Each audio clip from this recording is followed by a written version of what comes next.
இப்போ தான் ஒரு வீடியோ போட்டேன், மார்னிங் சாங் போடவே இல்லைன்னு. அதுக்குள்ளே மார்னிங் சாங் போட்டாங்க. மார்னிங் சாங் வந்து நாட்டு சாங் போட்டிருக்காங்க ஆர்ஆர்ஆர் படத்துலேருந்து. ஸோ ஆர்ஆர்ஆர் படத்தில் 2 பேர் சேர்ந்து ஆடுவாங்க, அதனால டபுள் எவிக்ஷன் அது தெரிஞ்சது. இதெல்லாமே கெஸ் தாங்க, இந்த பாட்டிலேருந்து கெஸ் பண்ணுறது. ஸோ எனக்கு தெரிஞ்சு அருணும் விஜய் விஷாலும் அப்படி ரொம்ப சேர்ந்தே சுற்றுறாங்க, எல்லா இடத்துலையும் ஃப்ரெண்ட்ஸாகவே இருக்காங்க.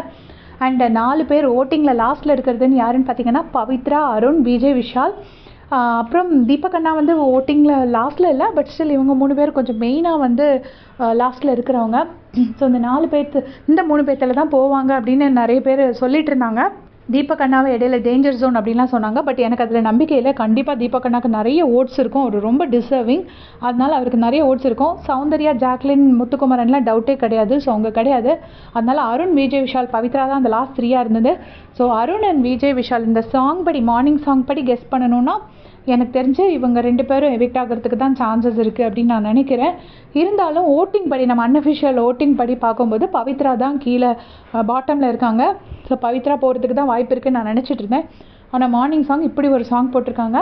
இதில் இந்த மார்னிங் சாங்லேருந்து உங்களுக்கு என்ன க்ளூ கிடச்சிது, நீங்கள் யார் எவிக்ட் ஆவீங்கன்னு நினைக்கிறீங்கன்னு மறக்காமல் கமெண்ட்ஸில் சொல்லிட்டு போங்க. Thanks for